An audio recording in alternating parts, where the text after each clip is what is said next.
So why are we so bad at dealing with disasters? I mean, from pandemics to wars, catastrophes have shaped all of human history, but they always seem to catch us by surprise, right? Okay, let's dive into this explainer on historian Niall Ferguson's book, Doom, which is this incredible, sweeping history of catastrophe that really uses the past to make sense of our own, let's be honest, turbulent present. And Ferguson kicks things off with a pretty stunning confession.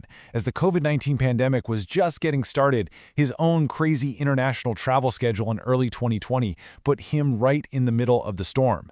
He, the historian writing about the politics of catastrophe, might have actually been helping to spread it. It's a really powerful, personal way to start, and it shows you just how high the stakes are for every single one of us.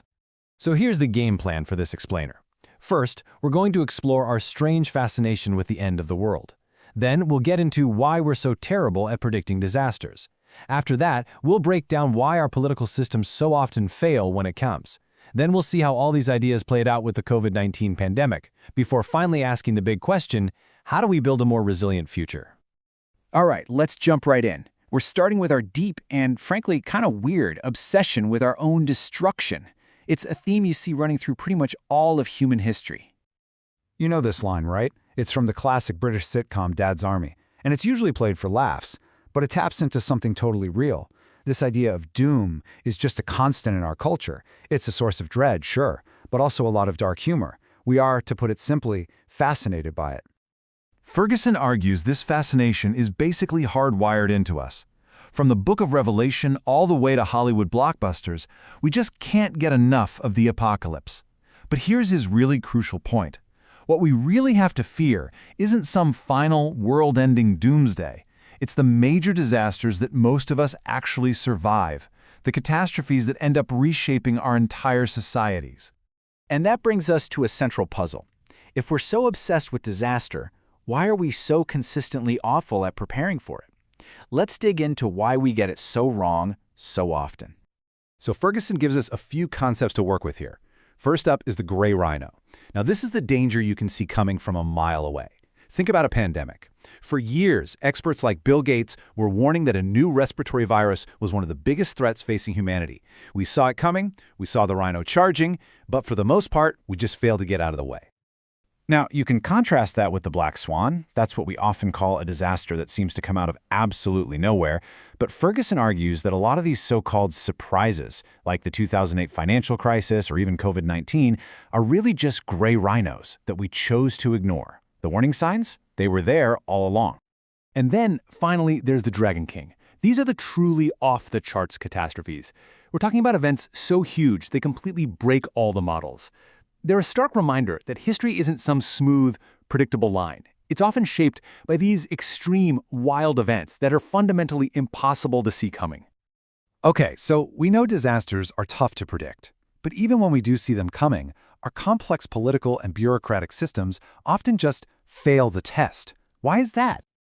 Ferguson's big argument here is that it's way too easy to just blame the person in charge. I mean, leadership definitely matters, but catastrophes act like a massive stress test. They reveal all the hidden cracks and weaknesses that are buried deep inside our government agencies and social structures. The failure is almost always systemic. And this slide just lays out the recurring patterns of that failure so well. First, we have amnesia. We just don't learn from history. Then, there's a failure of imagination, which stops us from seeing just how bad things could get. We also have this tendency to fight the last war, right? Preparing for terrorism instead of a pandemic. We consistently underestimate new threats, and then we procrastinate, waiting for some perfect certainty that, well, that never actually comes. This insight from Richard Feynman's investigation into the Challenger space shuttle disaster is absolutely key. The fatal error wasn't made by the president, and it wasn't made by the engineers on the launch pad. It was made by mid-level NASA managers who downplayed the risks their own experts were screaming about. He called it the fractal geometry of disaster, where the real break happens in the middle. And you see this pattern everywhere, from sinking ships to collapsing empires. Okay, so let's put these theories to the test with the ultimate case study, the global response to the COVID-19 pandemic. You know, COVID-19 was a real moment of truth. The exact same virus hit every country, but the results were wildly different. This wasn't a test of wealth or military power. It was a test of systemic competence and preparedness. It laid everything bare. And the difference is just stark. On paper, countries like the US and the UK looked like they were the best prepared in the world. The reality? Their response was a colossal failure that led to incredibly high death tolls, mostly because of bureaucratic incompetence. But on the other hand, you have places like Taiwan and South Korea. They had been scarred by past epidemics like SARS, and they learned the painful but necessary lessons. They were ready to go. So, if we can't reliably predict what the next catastrophe is going to be, and our own systems are so prone to failure, what do we do?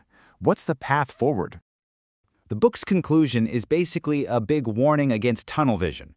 A lot of people today are focused almost exclusively on the threat of climate change.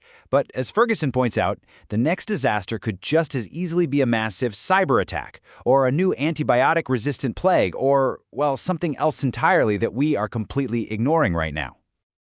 So here it is, the crucial takeaway. We need to stop trying to perfectly predict the future and start building for uncertainty.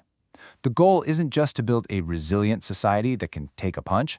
The real ideal is an anti-fragile society, one that can actually learn from disasters and become even stronger because of them. And so, after this whole historical tour of catastrophe, Ferguson leaves us with this one urgent question. History shows us that disasters are not a matter of if, but when. So the real question is, will we finally learn from the failures of the past, or are we simply doomed to repeat them?